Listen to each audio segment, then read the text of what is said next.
Welcome to Beyond Just Money. My name is Samta, and today with me I have Miss Nidhi Sinha, who is the head of content of Calkine Media. So today we will be discussing about vaccine IP rights and why are developing countries seeking a waiver for the same. Welcome to Beyond Just Money, Nidhi. Thank you, Samta. Always a pleasure to be here. Well, the United States has decided to support waiving of trade-related aspects of intellectual property rights or TRIPS on COVID-19 vaccines. There was a lot of pressure on global leaders to waive intellectual property or IP protections on COVID-19 vaccines to increase vaccine manufacturing worldwide. So, the COVID-19 vaccine supplies to poor countries have been hit. Sorry, Mutin. As we know, the COVID-19 vaccine supplies to poor countries have been hit by COVID-19 surge in India.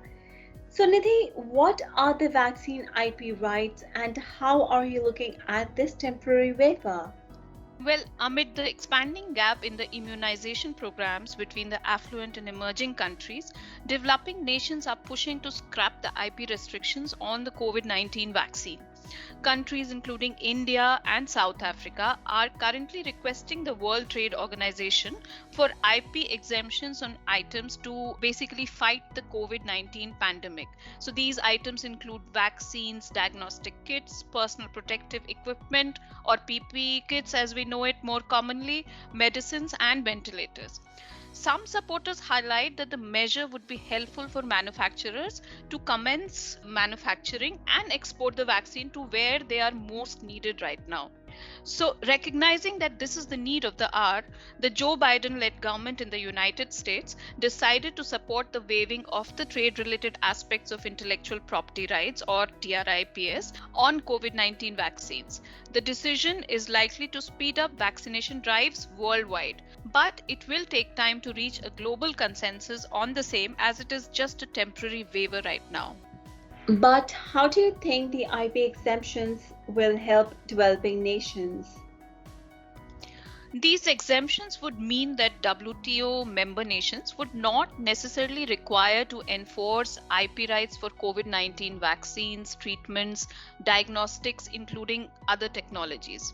The least developed nations will benefit the most from this waiver because these countries would be able to make COVID 19 diagnostics, vaccines, and ventilators locally, thus maintaining a low and accessible price. Some other international organizations have actually supported India and South Africa's proposal, but the European Union has dismissed concerns that IP rights stand in the way of access to COVID 19 treatments. Well, certainly. And to sum it up, why do you think that pharmaceutical companies are opposing the waiver and what are the benefits of the same? It is indeed true that several pharmaceutical companies, including COVID 19 vaccine developers like AstraZeneca and Pfizer, and even Johnson and Johnson, earlier opposed the patent waiver. They stated that COVID 19 manufacturers could produce a combined 10 billion doses of the vaccine this year under the existing IP system. Further, drug manufacturers stated that the obstacles to increasing production include training technicians, insufficient sources for ingredients, and ensuring quality checks.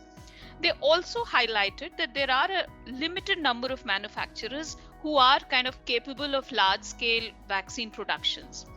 In fact, as the announcement of temporary waiver was made, stocks of pharma companies fell. Shares of major makers of the coronavirus vaccines were hit by the announcement.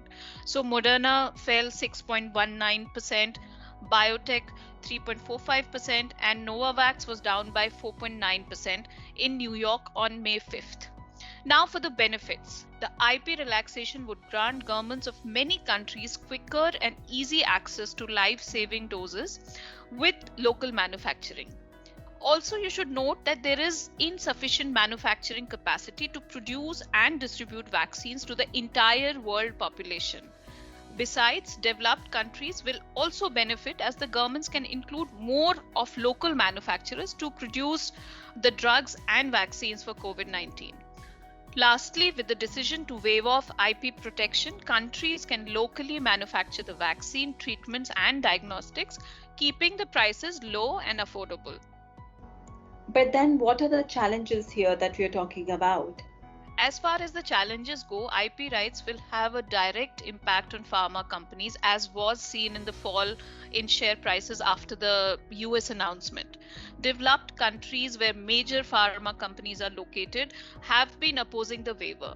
They fear there will be a direct effect of the same on pharma companies, which will affect the manufacturing costs as well. However, many companies have been provided with government funding for the manufacturing vaccines given that it's a pandemic. IP rights can certainly hinder access to COVID-19 prevention and treatment. For example, if a company receives a patent on a suitable treatment or vaccine, it may prevent other companies from manufacturing and selling it at reasonable prices. This can lead to considerable supply shortage. According to economic experts, exclusion of patent protection would undoubtedly lower the incentives to innovate. Even pharma companies fear that suspension of patent protections would have damaging effects on innovation. In a nutshell, exemptions from IP rights means that WTO member countries would not need to grant or enforce IP rights related to COVID-19 drugs, vaccines, diagnostics, and other technologies. The temporary waiver has definitely paved the way for what could be months of negotiations to hammer out a specific waiver plan. But note that the WTO decision requires a consensus of all 164 members. However, a relaxation or a temporary waiver in patent production is unlikely to be a standalone solution to end this devastating pandemic. Well, we will have to see how the situation unfolds from here on. Thank you so much, Nidhi, for sharing your insights with the listeners today. Thank you, Samta. To listen to this podcast again, log on to our website, that is calkinemedia.com, or subscribe to our YouTube channel. Till we see you next with yet another insightful episode of Beyond Just Money, stay safe. And as we always say, stay upright and invest wise. With Calkine, your best guide.